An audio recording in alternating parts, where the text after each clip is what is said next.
It was supposed to be just another powerful scene. Cameras were ready, the lights were set. The crew stood quietly, expecting something meaningful, but nothing like this. Mel Gibson and Jonathan Roumie stood facing each other on set. No audience, no press, no announcements.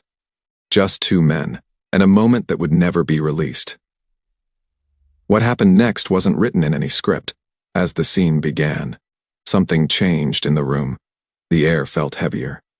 Conversations stopped. Crew members later said they felt an unexplainable silence. Like everyone instinctively knew they were witnessing something they weren't meant to interrupt. Mel Gibson, known for his intense directing style and emotional depth, looked at Jonathan Roumie, not as an actor playing Jesus, but as something more. His voice cracked mid-line. He paused. Then he spoke words that were never meant to be recorded. Jonathan Roumie didn't respond right away. He didn't act. He simply stood there, still, grounded, eyes filled with emotion. What followed lasted only a few minutes, but left a lasting impact on everyone present.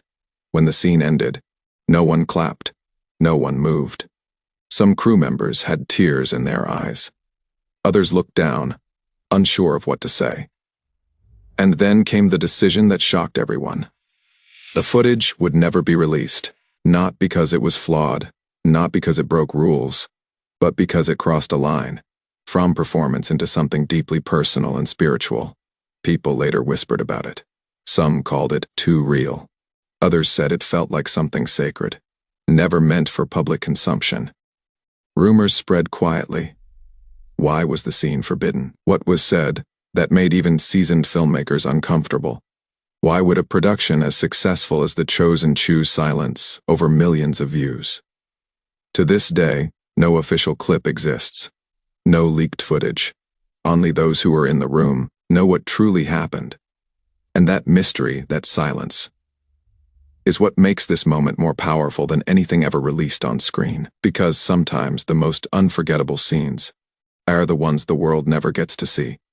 To understand why this moment carried so much weight, you first need to understand who was in that room and what led them there. Jonathan Roumie was no longer just an actor. By the time this scene was filmed, he had become the face of Jesus for millions of viewers around the world. Through The Chosen, his portrayal had reached churches, homes, prisons, hospitals, places far beyond traditional entertainment. People didn't just watch him perform. Many felt spiritually moved by his presence on screen. For Roumie himself, the role was not a career milestone. It was a calling. He often spoke about how seriously he took the responsibility, praying before scenes and refusing to treat the character casually. Mel Gibson, on the other hand, carried a very different kind of weight. Years earlier, Gibson had directed The Passion of the Christ, one of the most controversial and impactful religious films ever made. That project changed his life, and his reputation, forever. It was raw, brutal, uncompromising, and deeply personal. Gibson had poured his faith, his pain, and his convictions into that film. And the world reacted strongly, both in praise and criticism. Since then, he had become extremely selective about religious material. He didn't approach faith-based projects lightly. When he did, it was never just a movie. So when Mel Gibson expressed interest in meeting Jonathan Roumie, it wasn't treated as a casual collaboration. This was not announced publicly. There were no headlines, no press releases. The meeting was quiet, almost private by design. The idea was simple on paper, a short exploratory scene, something reflective, something symbolic, not necessarily meant for broadcast. The production team believed it could be useful, creatively, maybe even inspirational for the cast and crew. Cameras were present, yes, but more as witnesses than tools. Still, everyone understood the unspoken tension. You had one man who had once shown the suffering of Christ in its rawest form, and another man who had introduced Jesus to a new generation through gentleness, humanity, and compassion. Two interpretations, two journeys. One room before filming began. The atmosphere was already different from a normal set. There was no casual chatter, no jokes, no phones out. Even experienced crew members sensed this was not a scene to be rushed or treated lightly. Jonathan Roumie arrived quietly, dressed simply, carrying himself with calm humility.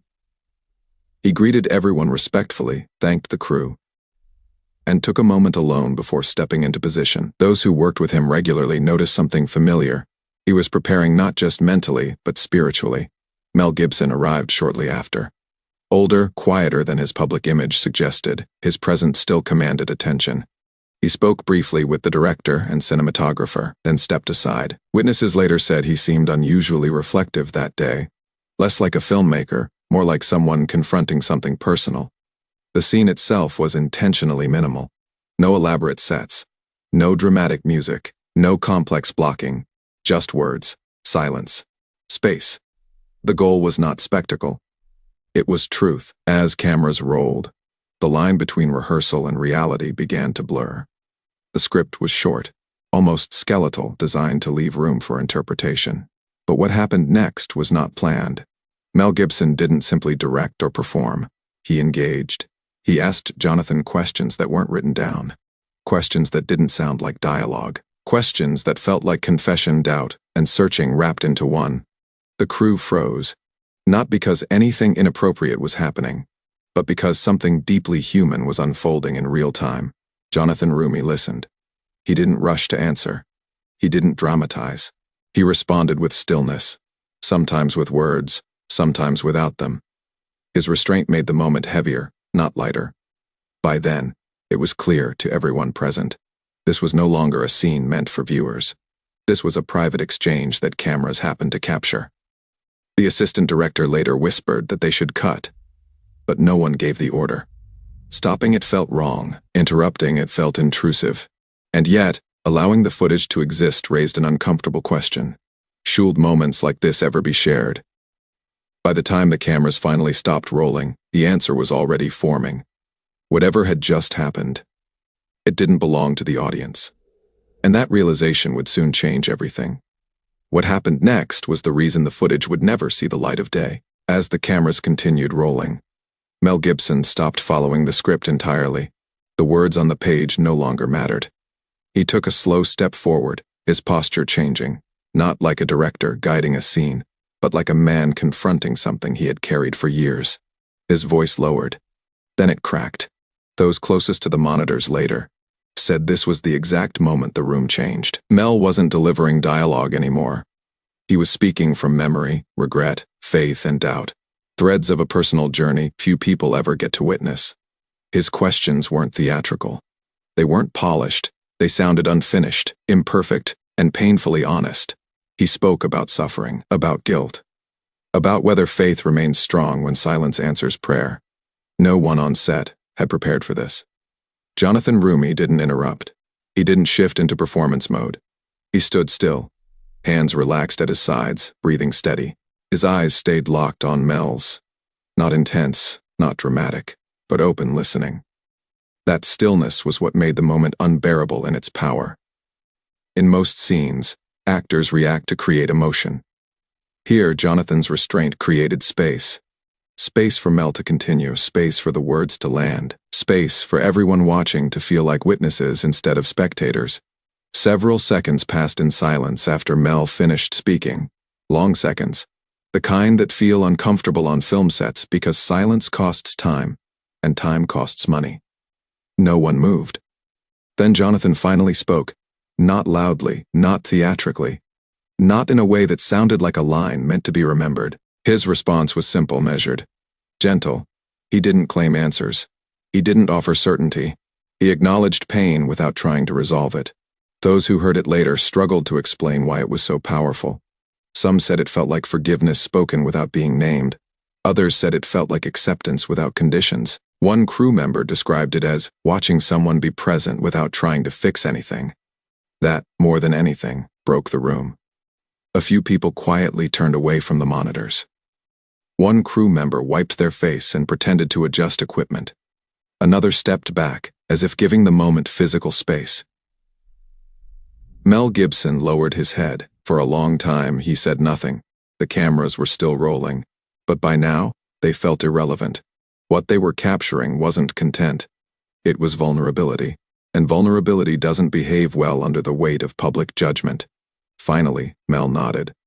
Just once. That nod said more than any dialogue could. The director glanced toward the assistant director, silently asking whether to cut. The assistant hesitated. Calling cut would have felt like breaking something fragile. Letting it continue felt equally intrusive. Eventually, Mel took a step back. He exhaled slowly, as if returning from somewhere far away. "Cut," someone said quietly. The word felt out of place. No one clapped. No one said, "Great take." No one rushed forward with notes or adjustments. Instead, the room stayed still, caught between relief and reverence. Jonathan remained where he was, eyes closed for a brief moment, as if grounding himself before returning to the world of lights and cables. When he finally opened them, he looked exhausted, not physically, but emotionally, like someone who had carried something heavy without complaint. Mel turned away from the set and walked a few steps toward the corner of the room. He didn't speak to anyone. He didn't look at the monitors. He simply stood there, hands clasped, staring at the floor.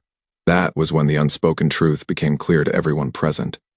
This footage wasn't dangerous because it was controversial. It was dangerous because it was too honest. Released to the public, it would be dissected, debated, clipped, and misinterpreted. People would argue over theology, intention, symbolism. They would turn a private exchange into headlines and hot takes, and that would destroy what made it sacred. The power of the moment came from the fact that it wasn't trying to persuade anyone. It wasn't trying to inspire views or provoke reaction. It simply was. Later that day, the decision was quietly made. The scene would be archived, not deleted, but protected, seen only by those who had already witnessed it firsthand. Because some moments don't lose value by remaining unseen. They gain it. And for everyone in that room, the silence that followed would stay with them far longer than any applause ever could. The decision not to release the scene wasn't made in a dramatic meeting or announced with formal statements. There was no heated debate, no legal confrontation, no loud disagreement. Instead, it unfolded quietly, almost instinctively, as if everyone involved already knew the answer before the question was fully asked. In the hours following the shoot, the footage was reviewed by a very small group. No large screening, no outside opinions, just a handful of people sitting in silence, watching what the cameras had captured. And as the final frame faded, the room fell quiet again. From a technical perspective, the scene was extraordinary. The lighting was natural, the framing intimate, the sound untouched, imperfect, carried every pause and breath. Any editor could have shaped it into something powerful.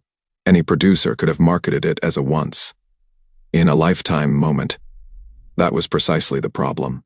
The footage didn't behave like content. It resisted it. There was no clear narrative arc, no triumphant resolution, no moment designed to make the audience feel enlightened or uplifted. Instead, it asked viewers to sit with uncertainty, vulnerability, and silence. Things modern media rarely allows room for. One producer finally said what everyone was thinking. If we release this, it stops being what it is. The concern wasn't backlash, at least not in the usual sense. It wasn't fear of controversy or criticism. The worry ran deeper than public reaction. It was about ownership. Once released, the scene would no longer belong to the moment. It would belong to the internet. It would be clipped into short segments, stripped of context, analyzed by strangers who weren't in the room, and never felt the weight of that silence. Some would praise it. Others would mock it. Some would argue theology. Others would turn it into memes. None of that would be wrong, but all of it would be unavoidable. And in that process, the heart of the moment would be lost. Jonathan Roumie was one of the first to speak up. He didn't demand anything. He didn't argue. He simply expressed concern that the scene crossed a line, from storytelling into something personal. For him, the role he played carried spiritual responsibility, not just professional obligation. Allowing that moment to become public felt like exposing something that wasn't meant to be shared. Mel Gibson agreed. That surprised some people. Given his history of bold, uncompromising filmmaking, many expected him to push for release. After all, he had never shied away from controversy before, but this time was different. This wasn't a statement to the world. It wasn't a challenge to critics.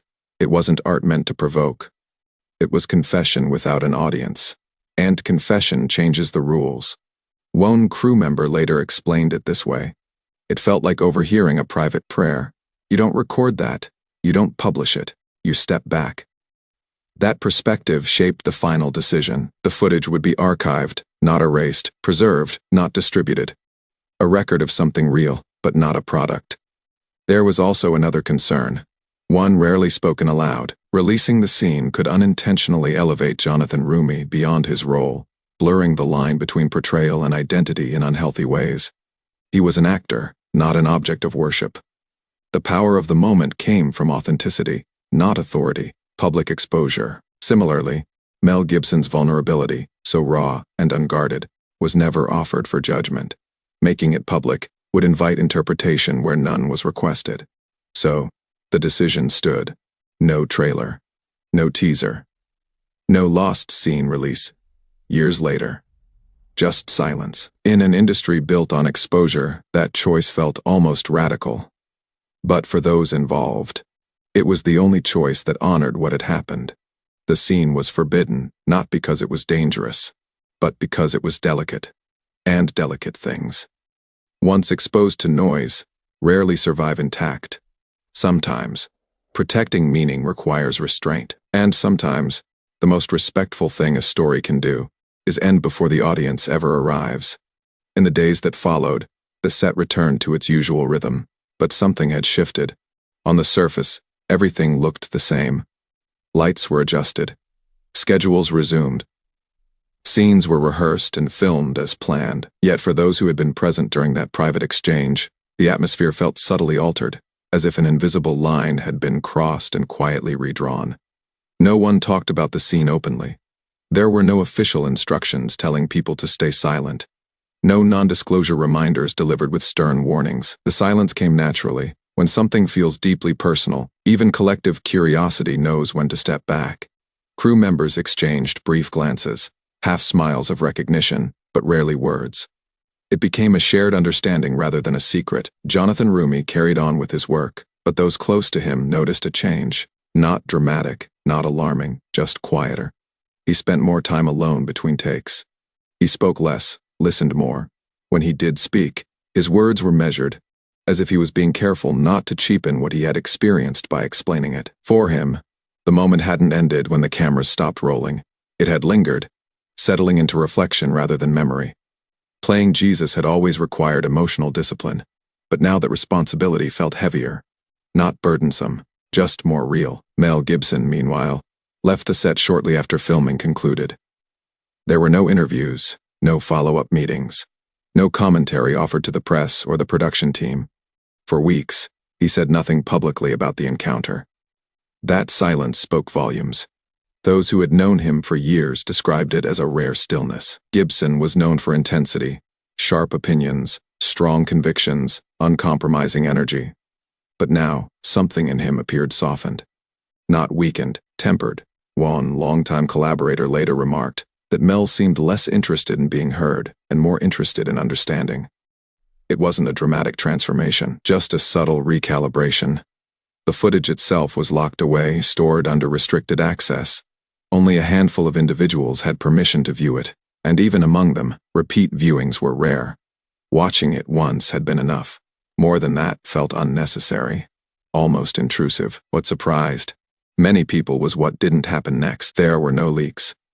In an age where unreleased content somehow always finds its way online, the absence of footage became part of the story. Not because of aggressive control, but because no one wanted to be the person who broke that trust. Rumors did circulate. Quietly, fragments of descriptions passed between people who hadn't been there. Words like sacred, uncomfortable, too real. But no one could fully articulate what had happened. Language failed where experience had been required. And perhaps that was the point. Some within the production wondered if the scene might one day be released, years later, framed as a reflective piece or included in a documentary. But each time the idea surfaced, it was gently dismissed. Time wouldn't make it safer. Distance wouldn't make it clearer. The meaning of the moment was tied to its privacy. Interestingly, the experience also influenced future creative decisions. Scripts leaned slightly more toward restraint. Emotional beats were given room to breathe. Silence became a tool, rather than something to avoid. The lesson wasn't spoken aloud, but it shaped the work. Sometimes, witnessing truth reminds storytellers that not everything needs to be explained. For the crew, the moment became a quiet reference point. When tensions rose or egos clashed, as they often do on long productions, someone would eventually say, "Remember why we're here." No one needed clarification. That unspoken memory anchored them. Years from now, audiences may never know the details. They won't see the footage. They won't hear the exact words spoken, and yet, traces of that moment will live on, in performances that feel more grounded, in scenes that allow space instead of spectacle. Not all influence is visible. Some moments are meant to change the people in the room, not the people in the seats. And that was the true aftermath of the forbidden scene. It didn't create headlines. It didn't chase attention. It quietly reshaped those who experienced it, and then let them carry that change forward. Unseen, but enduring. As time passed, the forbidden scene slowly transformed from an event into a lesson. Not one written down or announced, but one absorbed, individually and collectively, by everyone who had been present. Its power no longer lived in what was said or done, but in what it revealed about restraint, humility, and the responsibility that comes with telling meaningful stories. In an industry built on visibility, the choice to withhold something powerful felt almost unnatural. Success is usually measured in reach, views, and reaction. Moments are valued by how widely they travel. Yet this experience challenged that instinct at its core. It asked a difficult question. Just because something can be shared, does that mean it should be? The answer, in this case, was no. The scene had not failed because it wasn't released. On the contrary, it succeeded precisely because it remained protected. It reminded everyone involved that storytelling is not only about expression, it is also about discernment. Jonathan Roumie embodied that lesson in the way he continued his work. His portrayal of Jesus never became louder or more dramatic after the event. If anything, it grew quieter, more attentive, more grounded. He leaned into pauses, into listening, into moments where presence mattered more than performance. That restraint carried a message of its own. Mel Gibson, too, seemed to carry the lesson forward. Though in a different way, known for his uncompromising vision, he had chosen silence over statement, privacy over provocation. It was a reminder that strength does not always announce itself. Sometimes, strength is knowing when to step back together. Their response illustrated a truth rarely emphasized in modern media. Power is not proven by exposure. The forbidden scene also highlighted something deeper about faith and authenticity. Sacred moments lose their meaning when they are forced into spectacle. The moment on that set had been real precisely because it was unguarded, free from expectation, audience reaction, or interpretation. Once an audience enters, motives change, awareness shifts, performance replaces presence. By refusing to release the footage, the creators protected the honesty of the exchange. They acknowledged that some experiences are diminished when turned into content, no matter how sincere the intention. For the crew, the moral became personal. Many of them had spent years chasing perfect shots, dramatic moments, and emotional reactions. This experience reframed that pursuit. It reminded them that the most meaningful moments often happen when no one is trying to impress anyone else. Silence, they learned, can be more powerful than dialogue. Restraint can speak louder than spectacle. The lesson extended beyond film and faith into everyday life. Not every vulnerable moment needs validation. Not every personal truth needs an audience. Not every powerful experience needs to be explained. In a culture that rewards oversharing, choosing privacy can be an act of respect. Not secrecy, but reverence. The forbidden scene became a quiet symbol of that idea. It stood as proof that humility isn't weakness, and that reverence doesn't require witnesses. That some truths are better honored by being lived, not displayed. And perhaps the most important lesson of all was this. The value of a moment is not measured by how many people see it, but by how deeply it changes those who do. That scene changed everyone in the room, and then it let the world go on without it. In doing so, it delivered a moral more enduring than any viral clip ever could. Some stories are meant to be told loudly, others are meant to be protected. Wisdom lies in knowing the difference. That understanding, quiet, rare, and deeply human, was the true legacy of the scene that was never released. In the end, the forbidden scene was never meant to be a climax. It wasn't designed to shock audiences, spark debates, or generate headlines. Its purpose was quieter, almost invisible, and that is exactly why it mattered. The world never saw it, and yet it exists, not as footage, but as influence. Every story has moments that define it, but not all defining moments are public. Some shape the direction of a journey without ever announcing themselves. This was one of those moments, a turning point that didn't demand recognition, only respect. For audiences of The Chosen, nothing appeared different on the surface. Episodes continued. Performances remained strong. The narrative moved forward. But behind the scenes, something subtle had been added. A deeper awareness of responsibility, of tone, of purpose. Those who had been present carried that awareness into their work, and it quietly elevated everything that followed. That is how real impact often works. Not through noise, not through exposure, but through quiet consistency. The story of the forbidden scene eventually became a whisper, passed only among those who understood that some things lose their meaning when explained too fully. It wasn't guarded by contracts or fear, but by collective respect. And that, perhaps, is the most remarkable part. In an era where everything is recorded, shared, and dissected, choosing not to reveal something is a powerful statement. It says that meaning matters more than momentum, that reverence matters more than reach. The absence of the scene became its own message. It reminded everyone, creators and viewers alike, that humility is not outdated, and restraint is not weakness. That silence can be intentional, and privacy can be purposeful. The scene didn't disappear. It simply remained where it belonged, with those who experienced it. And maybe that's why its story still resonates. Because deep down, people recognize the difference between something created to be consumed and something that was simply real. As viewers, we often ask for more access, more honesty, more behind the scenes truth. But this story invites a different kind of reflection. What if not everything is ours to see? What if respect sometimes means accepting boundaries? What if the most meaningful moments are the ones we're trusted not to witness? The forbidden scene offers no answers, only perspective. It challenges the idea that value is tied to visibility. It suggests that some truths grow stronger when they are protected from noise, opinion, and performance. And in doing so, it leaves us with something rare in modern storytelling, a sense of quiet respect. So the next time you hear about a moment that was never released, never shared, never explained, pause before assuming something was lost. Because sometimes, what was gained is far greater. Not every powerful moment is meant to be seen. Some are meant to be carried forward, silently shaping the people who were there, and through them, the work they create. And that may be the truest ending of all.